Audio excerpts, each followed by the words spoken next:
Punisher #2, the first review that we did, I actually was surprised that anybody ended up saying anything about that being good. It was pretty piss poor, and I think this one's worse. I think this is one of the worst issues that I've read in a way that it angered me as I was reading it, because it's trying to do pretty much the simplest thing, and it can't get that right. It is written by David P. Pose, I like to say. Artist P. Pose. Art by David Wachter, colors by Dan Brown, and letters by VC's Corey Petit. If you don't remember what happened last issue, it doesn't really matter. I mean, That's pretty much how we'll start that off. It doesn't matter. Just remember that Joe, people aren't even going to remember his name. Joe Garrison, his house blew up, his family died. His family that resembles exactly like Frank Castle Punisher. And the big play in our first issue was, we said, why don't we get Frank? I think that what this is this crazy little buffer zone that we're going to end up getting Joe Garrison, and then people are going to just desperately want Frank back so much that will get him out of that situation that Jason Aaron and the whole Daredevil/Punisher deal got it into. I don't know. I'm expecting Joe Garrison to just go straight out and be a U.S. agent kind of character as to Cap. As that's what I do. If you want to bring back Frank, make Joe Garrison such a piece of crap. When Frank comes back, he's like the softer side. What this does is try to end up being, it's trying to be an 80s, 90s action movie. We talked about it. The last issue, one of the big trash-talking one-liner type things. First off, they're not even one-liners. They're just kind of meandering nonsense, because the one was, hey, you're soaked with whiskey and I have a lighter. I'm like, that's just explaining what's happening in the room. And that happens a lot in this one too. But what happens here in this issue, David P. Pose tries to make it like Dread. He tries to make it like Dread, where you're going to go through levels, almost like a video game. And instead of Dread, I said, it's dreadful. It's terrible. It's awful. But we do start in the NYPD 15th precinct, where for a second, we end up having those detectives, and they're still looking into the case. But what looking into the case means is they're just staring at a computer screen that doesn't seem to have anything new except this picture of Joe. And they're like, man, he worked at this Aegis Corporation. But the funny thing is, there is no Aegis Corporation. Oh, no. They say, oh, he's ghosted us. We don't know where he is. You have to remember that they're looking for him because they think he blew up the house. So then all of a sudden they see some of the footage that they had with Hyde down in the subway. And I love the idea. They're like, oh, my God, what has Joe Garrison been doing? They don't say, who is that monstrosity that he's fighting? Or why does he wear armor that has pretty much the Punisher symbol on? No, they're just like, oh man, he's in the subway fighting monsters. Pretty crazy. From there, we go off to see the Offer, who is a character that's been around before. Get this crazy narration while guys that aren't the Offer are killing people. You also end up seeing that, oh my God, the Offer, he was killed by Sabretooth. That didn't stick. I'm like, all right, well, what's going on? Joe is going to fight through the Offer's gang to get to him, to then ask him, who blew up my house? I don't know why Joe knows or cares that this guy knows. It's nothing's set up. You just come in here and you see this guy walking in, and then you end up seeing Joe Garrison Punisher enter the building and go and try to kill him, and it's pretty bad. I mean, I can understand, it's like, oh, I need information because I killed the last guy, the Sokovian who was supposed to have all the information. He's the one who carried out the hit. So I can understand, like, oh, well, he knows everything that goes on in the criminal world or whatever. There's no setup. What do we care? Why not push the whole play of Joe says this guy, he should know what's going on. But even then, you end up really fighting through his lame-o crew. I mean, it's the Night Shift, Bushwhackers, the Eel Finesse, and Doughboy. I'm like, does anybody care about this? Because, yeah, I know. And they're all there together, posing off. And then you just get the fights. And the fights are not good. You end up where the Eel walks into a room and Joe's doing the classic hanging on the ceiling above the door. And then he just ends up falling down on them, sprays them with a fire extinguisher and hits him over the head with it. That's it. Eel done. Yeah, he hits him once. He's like, that's to knock him out. The second blow is to teach him some manners. And it's just like, He's knocked out. He doesn't know any manners. It's all ridiculous because then he's like, all right, AAA, sorry I lost you. I had to take care of a bad connection. And you're like, really? Like, really? What are you doing? I was about to do the rim shot, Jim, and you beat me to it. So then he walks and all of a sudden AAA's, oh my God, there's somebody there that I can't track. And then luckily that was told to me because it's finesse. Ooh, the Taskmaster's daughter, let's fight. And they start fighting. She's kind of beating the crap out of him. The only interesting thing is she says, I can tell by your moves, you're not the Punisher. You have different color hair. You're S.H.I.E.L.D. What's going on? And then if you look at the progression from where he goes from the eel to when he gets kicked in the face, roundhouse kicked in the face, he doesn't have the eel's glove on. He has 2 black gloves on. He doesn't have it on. It doesn't even look like you gave him enough time to even grab that glove when we ended up going from it. Suddenly he says, but I've got a party trick of my own. She says, have you ever met Nick Fury? Or were you before his time? Huh.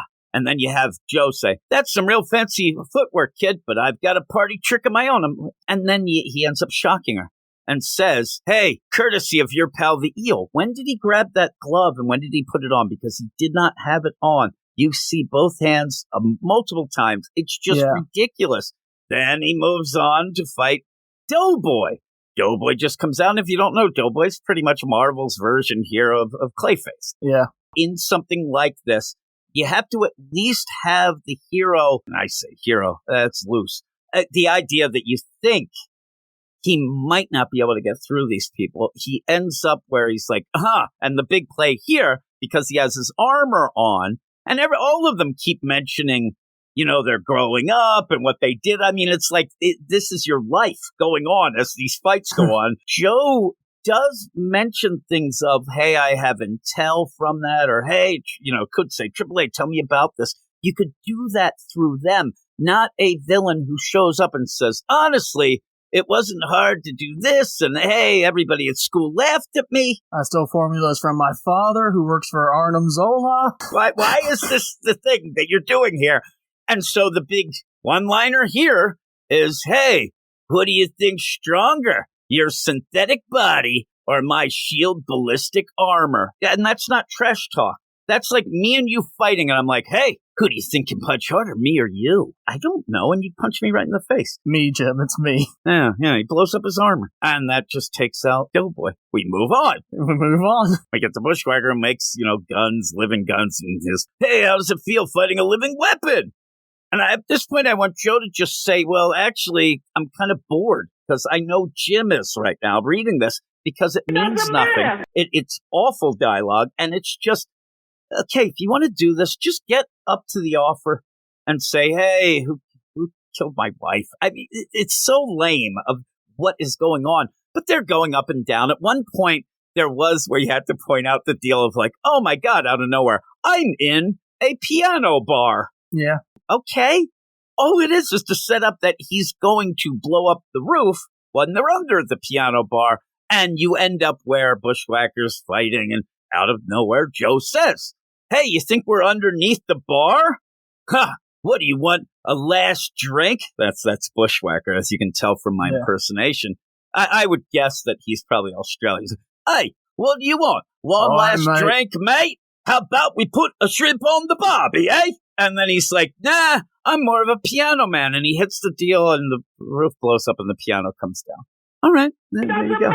Okay. A little Billy Joel reference. So you go from there, and then he just like walks into the room with the offer. And he's like, oh man, what happened? Would you kill all my guys? Hey, let's make an offer. He's like, I have one offer I want. Tell me some info about who was after me and why they blew up my house and killed my wife and kids. I thought he was going to have to call at least one person, but he's like, oh, yeah. You didn't get that? Like, you really don't know? This is on the tip of everybody's tongue. Even have him go into a suitcase and like try to, wait a minute, I think I have something filed there. No, he's just like, you don't know? Get this. Your wife, she found out about some crazy payments. She blew the whistle on it. And they killed her because that's what happens when you end up being a snitch. I'm thinking to myself, oh God, like his wife was working with criminals and supervillains. Like that's what I thought it was that. The idea that he was living it's almost like a Mr. and Mrs. Smith, but when you go to see the movie, Mrs. Smith is already dead. And you're like, oh my God, I didn't know my wife was involved with supervillains, but I was involved with S.H.I.E.L.D. No. She was just a secretary who flagged a couple payments that were going to bad people, and they killed her kids. So you end up where Joe sees this, and he's like, what? But he doesn't react that crazy. And then he's like, oh, God. And then that's where the offer's like, yep, that's the crap that happens. You get put in the crosshairs and all this. And you see that Joe is kind of getting annoyed more in my mind of the offer, just yakking. So the offer hands him a thing and says, here's an address. This is all I got, industrial warehouse off Pier 37. The guy knows everything. He just looked into it in his off time. Yeah, so he's there. Here, he gives him this piece of paper, and Joe is like, oh, that's cool. And then you don't even see him do it, but he grabs the offer and throws him out of the building, out the window. In my mind, I'm thinking, like, really? Because just, I know that these are bad people, right? I'm not saying that Joe's that good either, but you just broke into this guy's building. You killed, maimed, or just knocked the hell out all of his people on his payroll. Then you busted into his office. Now you're throwing him out a window. Like, why are you doing that stuff? At this point, maybe, just maybe, you can use the offer again. Maybe you say, listen, if I need info, I'm going to call you. And if not, I'm going to come and wreck house again, something. But no, he has to be a badass. Somebody throws him out the window. And it ends up just being like the first Lethal Weapon, where he like crashes on a car and he's moaning and then looking quite like either Wesley from Wanted or possibly Eminem. He says, don't worry, you'll live. And I wanted the offer. I want him just to say, can't hear you. I'm 40 stories down. Jerk, I can't hear you whispering your nonsense lines. The big play, which I just rolled my eyes. My wife, well, at least they died doing the right thing. I'm like, really?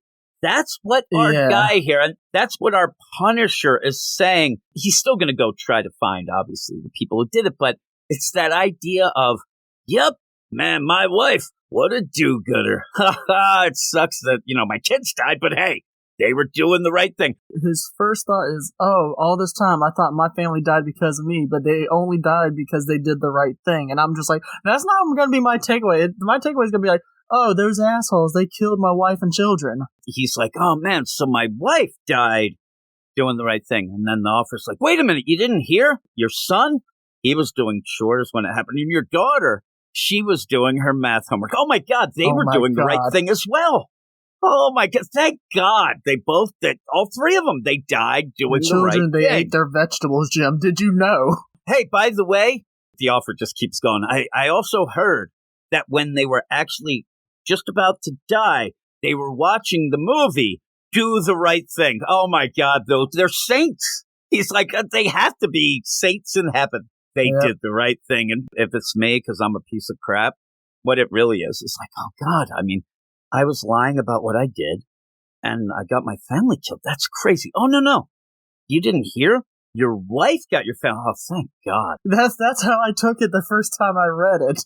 Thought it was me. Thank God. I mean, that is a relief. I had a lot of weight on my shoulders from that. I'm just glad right now that I can say that it was her fault, not mine. This is awesome. Upon my first reading, when I got to that point where he's like, oh, all this time I thought my family died with me, but instead it was because they did the right thing, I was thinking, is he saying thank God his family didn't die because of him? That's what I thought. He doesn't have any guilt now. He's like, oh man, that is awesome. Thank God. He high-fives the offer. S.H.I.E.L.D. agent Joe Garrison didn't ruin the day.